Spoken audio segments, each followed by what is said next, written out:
Hi, Rachel O'Sullivan, an England fan and co-founder of the women's football website Girls on the Ball, and sports psychologist Roberto Forzoni, who's not talking tennis today. We're going to talk football in a moment, Roberto. Rachel first, I know you stayed up late for this. Did you get back to sleep afterwards? It was a struggle. It took a while, definitely. Definite heartbreak. There were some tears. But yeah, I did get a couple of hours. The thing is, if this could happen to any nation, happening to us makes you a bit of a star in a way, doesn't it? Because we love a plucky underdog, especially if they overachieve. Yeah, and they did. They overachieved. I mean, personally, I felt they could do well in this tournament. But, you know, getting to where they did and playing the way they played was, you know, beyond expectations. And if you'd said before the tournament, if you told them maybe after the Euros that they would be in the semi-finals of the World Cup, I think they definitely would have taken it. Especially as England had never lost to Japan before, and of course, well, we helped them out really by giving them an own goal, you know, let them have a go.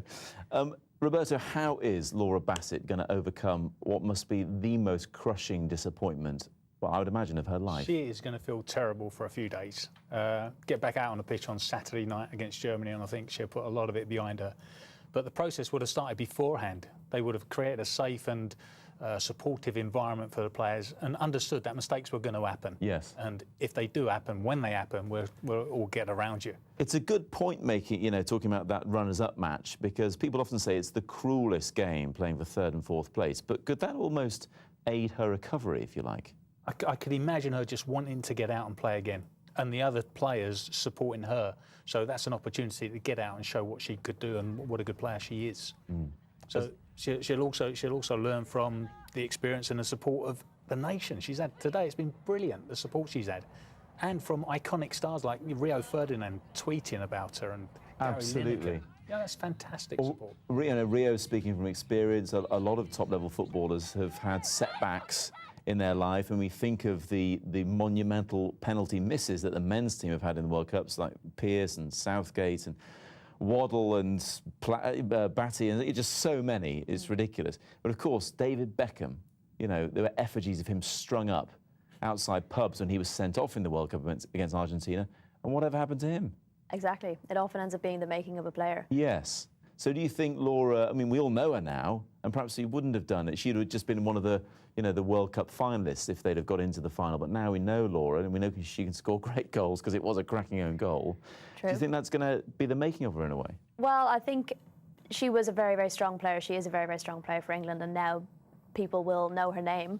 And next time they see England play, they'll become aware of just how strong a player she is, and hopefully not know her because of what happened last night. I mean, I personally don't see it as a mistake, what she did. It obviously wasn't what she intended, but she was doing what she does best and was getting back and making a last-ditch tackle, and had she not made that interception, it would have been a goal. So, Roberto, we talked earlier in the week about the psychology of tennis players, and of course they've really only got themselves to blame if it all goes wrong. It's different with football, isn't it? And we've seen the great team spirit with the England women during the World Cup. Can she rely on that? Is this going to bring them closer together in a way? Absolutely, that will. I mean, as you say, it's a team game, and I wouldn't put any individual as the purpose for losing the game. You don't know how that game was going to end up. It was 1-1, injury time. It could have gone any way. So the players will be very supportive, and you've seen that today in some of the interviews and even post-match interviews. Thank you both very much indeed. Let's hope they beat Germany and get third place.